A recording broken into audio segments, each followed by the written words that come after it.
If the king discovers the deficit, we are finished. The northern trade routes are essential. I have already spoken to the necessary merchants. It began with a whisper. Know it be a battle cry. Not the marching of armies, not the roar of siege engines, but a whisper that carried more power than swords. Jehu has been anointed king. And in that moment, the political structure of a kingdom stopped being stable. Because power in Israel was never just about thrones. It was about momentum. And momentum had just changed direction. This is Jehu's Coup. Welcome to Everlight Animations. Your alliances crumble like dust, old friend. The desert claims what it will, my king. We must adapt or be swept away. The kingdom of Israel was already fractured before Jehu moved. Leadership had grown unstable. Courts were filled with tension. Alliances shifted like sand under pressure. At the center of it all stood the house of Ahab, a dynasty marked by political dominance, but also by deep corruption, internal fear, and instability disguised as strength. From the outside, it looked secure. From the inside, it was a structure waiting for a trigger. And in ancient politics, the most dangerous force is not rebellion itself. It is timing. That timing arrived in silence. A prophet sent a messenger to Jehu with a sealed command. No public announcement, no ceremony, no warning broadcast, just private instruction. Rise, anoint, act. And Jehu understood immediately what that meant. This was not promotion. This was ignition. Because once such a message enters the system of power, nothing remains neutral. Jehu was a commander, disciplined, direct, and familiar with the machinery of war. But what he was about to enter was not a battlefield. It was a palace network, built on loyalty, fear, and inherited authority. And networks like that do not fall slowly. They collapse in sequence. Jehu moved fast. Speed was not just strategy, it was survival. Because in political environments, hesitation is the same as exposure. He gathered supporters quietly.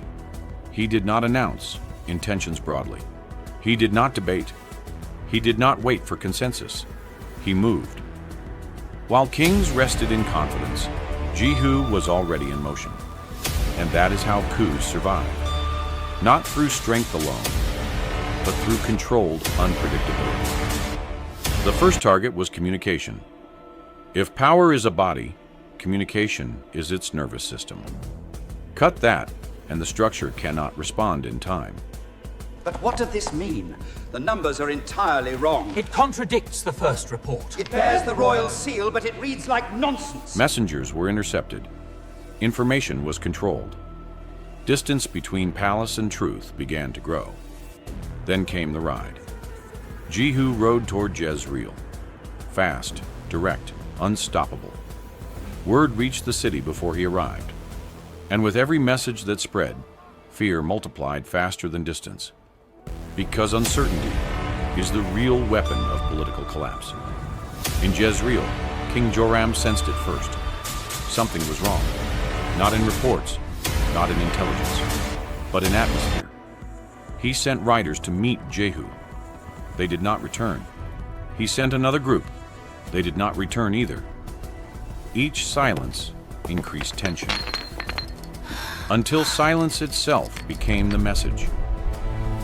Something irreversible is approaching. Riders on the horizon!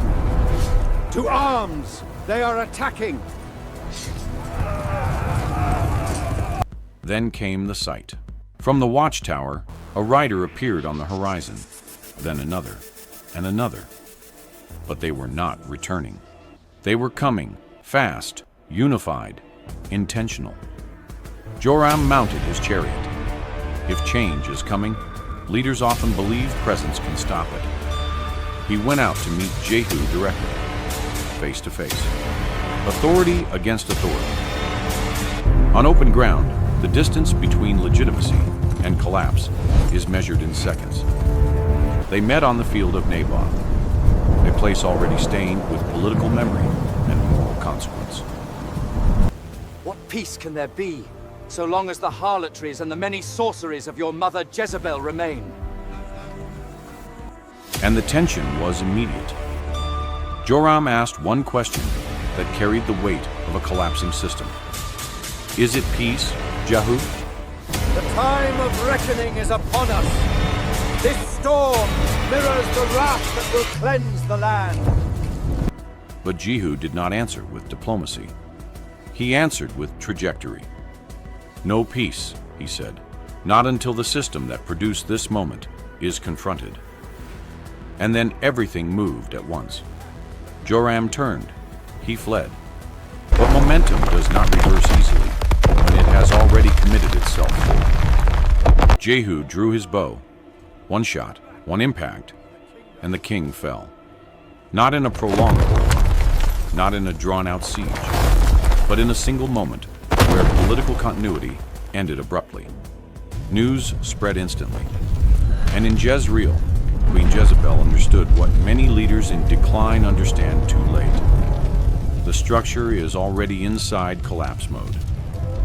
She prepared herself with defiance, painted her eyes, entered the window, maintained presence even as power dissolved beneath her. But symbols cannot stabilize systems already broken. Jehu arrived, and even her final display of authority could not restore control. The tyrant is dead! Freedom for all! At his command, she was thrown down. The impact ended her reign the way falling systems often end, suddenly and without negotiation. Later, when they went to retrieve her, nothing remained of the image she once projected. Power had dissolved into history, and the palace that once represented dominance now stood as evidence of transition. This symbolized the collapse of the centralized authority, dismantled piece by piece. But Jehu's coup was not just about individuals. It was about dismantling an entire political structure.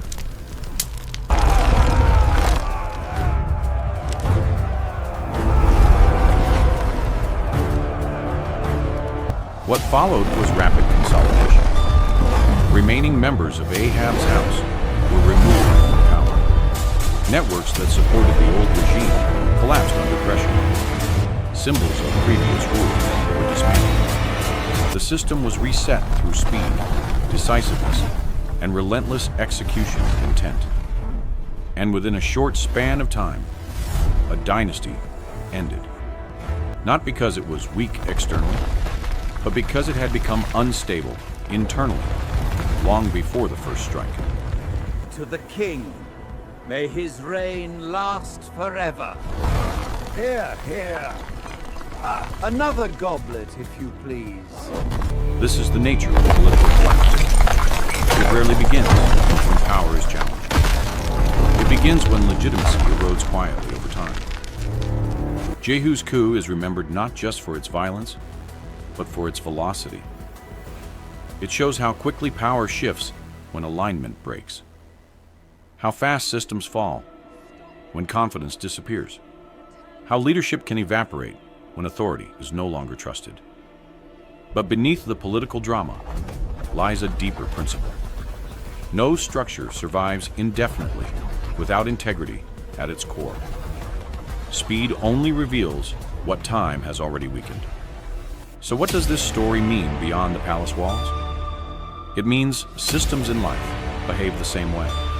Careers, organizations, reputations, even personal direction. They appear stable until pressure arrives. And when pressure arrives, what is real becomes visible. Jehu's rise is a reminder that change is often not slow. It is sudden, but only after long periods of unseen instability.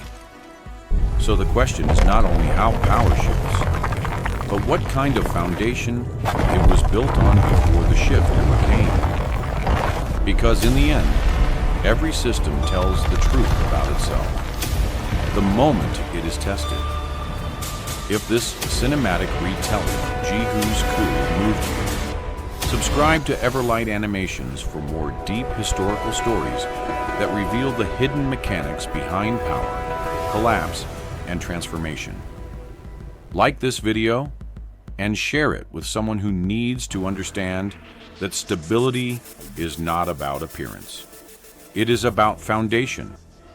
Because when momentum changes direction, history does not wait.